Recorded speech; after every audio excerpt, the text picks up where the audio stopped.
ನನ್ನ ಗಂಡ ಇನ್ನೂ ಇಷ್ಟು ದಿನವಾದ್ರೂ ಬಂದಿಲ್ಲ. ಎಲ್ಲಿ ಹೋಗಿದ್ದಾರೆ ಏನೋ? ಇದಕ್ಕೋಸ್ಕರ ಹಣ ತಗೊಂಡು ಬರ್ತೀನಿ ಸ್ನೇಹಿತರ ಹತ್ರ ಹೋಗಿದ್ದಾರೆ. ಯಾಕೋ ಏನೋ ನನಗಂತೂ ಸಮಾಧಾನನೇ ಇಲ್ಲ. ಎಲ್ಲಿ ಹೋದ್ರು, ಏನ್ ಮಾಡ್ತಿದಾರೋ, ಏನ್ ಮಾಡ್ಬೇಕು ಅಂತ ನನಗೆ ಗೊತ್ತಾಗ್ತಿಲ್ಲಪ್ಪ. ಹತ್ತಿಗೆ ಎಷ್ಟೇ ಸ್ನೇಹಿತರೆಂದರು ಇವರು ಕೇಳಿದ ತಕ್ಷಣ 2 ಲಕ್ಷ ರೂಪಾಯಿ ಹಣ ಅವರಲ್ಲಿ ಇರಬೇಕಲ್ಲ. ಹತ್ತಿಗೆ ಒಂದು ವೇಳೆ ಕೊಡುತ್ತೇನೆ, 1-2 ದಿನ ತಡೆಯಿರಿ ಎಂದು ಹೇಳಿರಬಹುದು. ಯಾರಿಗೆ ಗೊತ್ತು? ಹಣ ವಾಪಸ್ ಬಂದಿದ್ದರೆ ವಿಷಯವೆಲ್ಲ ಗೊತ್ತಾಗುತ್ತಿತ್ತು. ಅತ್ತಿಗೆ ನೀವು ಚಿಂತಿಸಬೇಡಿ. ಒಂದು ವೇಳೆ ಹಣ ದೊರಕದೆ ಹೋದರೆ ನಾನು ಇಲ್ಲಿಯ ಯಾವುದಾದರೂ ಒಂದು ಕೆಲಸ ನೋಡಿಕೊಳ್ಳುತ್ತೇನೆ. ಅತ್ತಿಗೆ ಇದೇನಪ್ಪ ಚಂದ್ರ ಹೀಗೆ ಹೇಳ್ತಿದ್ಯಾ? ಇಷ್ಟು ದಿವಸ ನಿನಗೋಸ್ಕರ ಹಗಲು ರಾತ್ರಿಯಲ್ಲೇ ದುಡ್ದು ಈಗ ನೋಡಿದ್ರೆ ಹೀಗೆ ಹೇಳಿದ್ರೆ ಹೇಗಪ್ಪ?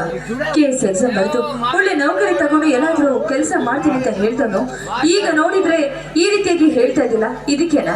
ಇಲ್ಲೇ ಕೆಲಸ ಮಾಡೋದಕ್ಕೋಸ್ಕರ ನಿನಗೋಸ್ಕರ ಇಷ್ಟೊಂದೆಲ್ಲ ಕೆಲಸ ಕಷ್ಟಪಟ್ಟಿದ್ದು. ಏನು ಮಾಡುವುದು ಹತ್ತಿಗೆ? ಈ ದೇಶದಲ್ಲಿ ಪ್ರತಿಭೆಗೆ ಬೆಲೆ ಇಲ್ಲ. ಹಣ ಒಂದಿದ್ದರೆ ಏನು ಬೇಕಾದರೂ ಕೊಂಡು ತರಬಹುದು. ಲಂಚವೊಂದು ಕೊಟ್ಟರೆ ಯಾವ ಕೆಲಸವಾಗಲಿ ಅರೆ ಕ್ಷಣದಲ್ಲಿ ನಡೆದು ಬಿಡುತ್ತದೆ.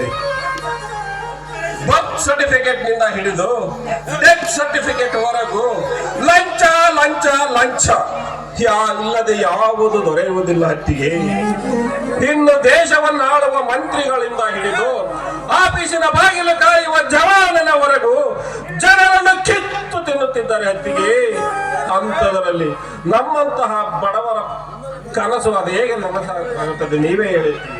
ಯಾಕಪ್ಪ ಹೀಗೆ ನೋಡು, ನೀನ್ ಅಂದುಕೊಂಡಂತ ಕನಸು ಖಂಡಿತವಾಗ್ಲೂ ನನಸಾಗಿ ಆಗುತ್ತಪ್ಪ. ನೀನೇನು ಹೆದರಬೇಡ, ನಿಮ್ಮ ಅಣ್ಣ ಬಂದೇ ಬರ್ತಾರೆ. ನೀನು ಅಂದುಕೊಂಡಿದ್ದು ಖಂಡಿತವಾಗ್ಲೂ ಆಗುತ್ತೆ. ಆದ್ರೆ ದಯವಿಟ್ಟು ನೀನು ಮಾತ್ರ ರವಿ ತರ ಆಗ್ಬೇಡಪ್ಪ. ರವಿ ನೋಡು ಅವ್ರು ಇಂದು ನಮ್ಮನ್ನ ಮರ್ತಂತೆ ಕಾಣಿಸುತ್ತೆ, ಇಂದು ನಮ್ಮ ನೆನಪೇ ಇಲ್ಲದಂತಾಗಿದೆ. ಆದ್ರೆ ನೀನು ಮಾತ್ರ ಆ ರೀತಿ ಆಗ್ಬೇಡಪ್ಪ. ಹತ್ತಿಗೆ ನಿಮ್ಮ ಮೇಲೆ ಅಪವಾದ ಹೊರಿಸಿ ಮನೆತನವನ್ನೇ ಮುರಿದು ಹೋದವನನ್ನು ನೆನಪಿಸಿಕೊಂಡು ನೀವೇಕೆ ಕೊರಗುತ್ತೀರಿ? ಅವನಿಗೆ ಏನಾಗಿದೆ? ಕೈ ತುಂಬಾ ಸಂಬಳ, ಮೋಹದ ಹೆಂಡತಿ ಜೊತೆಗಿದ್ದಾಳೆ. ಅವನಂತೂ ಸುಖವಾಗಿಯೇ ಇದ್ದಾನೆ ಬಿಡಿ. ಅವನಿಂದ ಅಣ್ಣ ಎಷ್ಟು ನೊಂದುಕೊಂಡರು ಅಂತ ಅವನಿಗೇನು ಗೊತ್ತು? ಹೆಂಡತಿಯ ಮಾತೇ ಮುಖ್ಯವಾಯಿತು ಅವನಿಗೆ. ಹೌದಪ್ಪ, ತಪ್ಪು ಅವನಲ್ಲಪ್ಪ. ನೋಡು, ಅವಳನ್ನ ಮದುವೆ ಆಗೋದಕ್ಕೆ ಅಂತ ಬಂದ ಆ ಸ್ವಪ್ನ ಇದ್ದಾಳಲ್ಲ, ಅವಳನ್ನ ಮದುವೆ ಆಗೋದಕ್ಕೆ ಅಂತ ನಾವು ಒಪ್ಪಿಗೆ ಕೊಟ್ವಲ್ಲ, ಮೊದಲು ನಮ್ದೇ ತಪ್ಪಿದ್ಯಪ್ಪ. ನೋಡು, ಅವನಿತ್ತು ಮದುವೆ ಆಗಿ ಆ ರೀತಿ ಆಗ್ಬಿಟ್ಟ. ಆದ್ರೆ ನಿನ್ನ ಮೇಲೆ ನಾವಿತ್ತು ನಂಬಿಕೆ ಇಟ್ಕೊಂಡಿದ್ವಿ. ಆ ನಂಬಿಕೆಗೆ ಯಾವುದೇ ಕಾರಣಕ್ಕೂ ನೀನು ದ್ರೋಹ ಬಗ್ಗೆಬಾರ್ದು. ನೀನಂತೂ ಆ ರೀತಿ ಆಗ್ಬಾರ್ದಪ್ಪ. ನೀನ್ ಯಾವುದೇ ಕಾರಣಕ್ಕೂ ನಮ್ಮನ್ನ ಕೈ ಬಿಡಬಾರ್ದು. ಹತ್ತಿಗೆ ಎಂತಹ ಮಾತನಾಡುತ್ತಿರುವೆಯಮ್ಮ? ನನ್ನ ಜೀವದ ಉಸಿರು ಇರುವವರೆಗೂ ನಾನು ಮಾತ್ರ ನಿಮ್ಮನ್ನು ಕೈ ಬಿಡಲಾರನಮ್ಮ, ಕೈ ಬಿಡಲಾರೆ. ಅಣ್ಣ ನನಗಾಗಿ ಎಷ್ಟು ನೋವು ಪಡುತ್ತಿದ್ದಾರೆ ಎಂದು ನನಗೆ ಚೆನ್ನಾಗಿ ಗೊತ್ತಿದೆ ತಾಯಿ. ನನಗೆ ಕೆಲಸವೊಂದು ಸಿಗಲಿ ಹತ್ತಿಗೆ, ಆಗ ನಿಮ್ಮನ್ನು ಹೂವಿನಲ್ಲಿಟ್ಟು ನೋಡಿಕೊಳ್ಳುತ್ತೇನಮ್ಮ. ಇದು ಸತ್ಯ ಸತ್ಯ.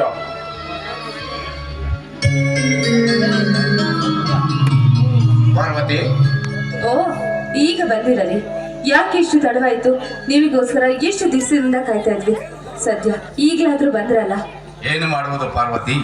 ಸ್ನೇಹಿತರು ಸಮಯಕ್ಕೆ ಸರಿಯಾಗಿ ಸಿಗಲಿಲ್ಲ, ಅದಕ್ಕೆ ಲೇಟ್ ಆಯಿತು. ಅದು ಸರಿ. ಅಂದ ಹಾಗೆ ನಿಮ್ಮ ಮುಖವೆಲ್ಲ ಯಾಕ್ರಿ ಬೀಳ್ಸ್ಕೊಂಡ್ಬಿಟ್ಟಿದೆ?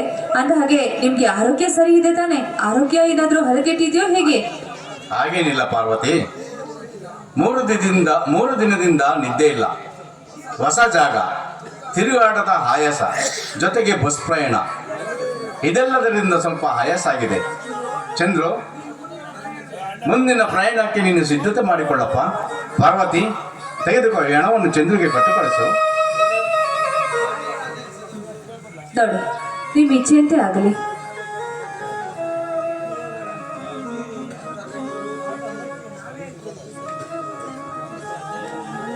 ಅಲ್ಲ, ದೇವರಂತ ನೀವೇ ಈ ರೀತಿ ಹಣ ಕೊಡ್ತಾ ಇರ್ಬೇಕಾದ್ರೆ ಮಧ್ಯ ನಾನು ಯಾಕೆ ಇರಬೇಕು? ನೀವೇ ಕೊಡ್ಬೋದಲ್ಲ.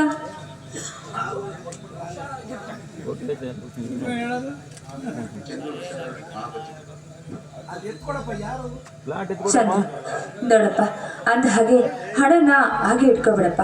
ದಯವಿಟ್ಟು ಅದನ್ನ ಬಚ್ಚಿಟ್ಕೊಂಡ್ಬಿಡು. ಅಣ್ಣ, ಹತ್ತಿಗೆ ಈ ನಿಮ್ಮ ಋಣ ಹೇಗೆ ತೀರಿಸಲಿ? ನಿಮ್ಮ ತ್ಯಾಗಕ್ಕೆ ಯಾವ ಫಲ ನೀಡಲಿ?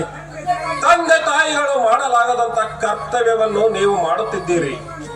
ನಿಮ್ಮಂತಹವನಿಗೆ ತಮ್ಮನಾಗಿ ಹುಟ್ಟಿದ ಈ ನನ್ನ ಜನ್ಮ ಸಾರ್ಥಕವಾಯ್ತಣ್ಣ, ಸಾರ್ಥಕವಾಯಿತು. ಋಣದ ಮಾತು, ಪುಣ್ಯದ ಮಾತು ಒತ್ತಟ್ಟಿಗಿರಲಿ. ನೀನು ಚೆನ್ನಾಗಿ ಓದಿ ನಾವು ಅಂದುಕೊಂಡಂತೆ ನೀನು ಸಾಧನೆ ಮಾಡಿದರೆ ನಮ್ಮ ಕಷ್ಟವೆಲ್ಲ ಪರಿಹರಿಸುತ್ತದೆ. ನಿನ್ನ ಲಗೇಜನ್ನು ತೆಗೆದು ಜೋಡಿಸಿಕೊಂಡು ಹೊರಡಲು ರೆಡಿಯಾಗುವೆ ಚಂದ್ರು. ಅಣ್ಣ, ಎಲ್ಲ ರೆಡಿಯಾಗಿದೆ. ನಿಮ್ಮ ದಾರಿಯನ್ನೇ ಕಾಯುತ್ತಾ ಇದ್ದೆ. ಅಣ್ಣ, ಅತ್ತಿಗೆ ನಮ್ಮನ್ನು ಆಶೀರ್ವಾದ ಮಾಡಿ, ನಾನಿನ್ನು ಬರುತ್ತೇನೆ.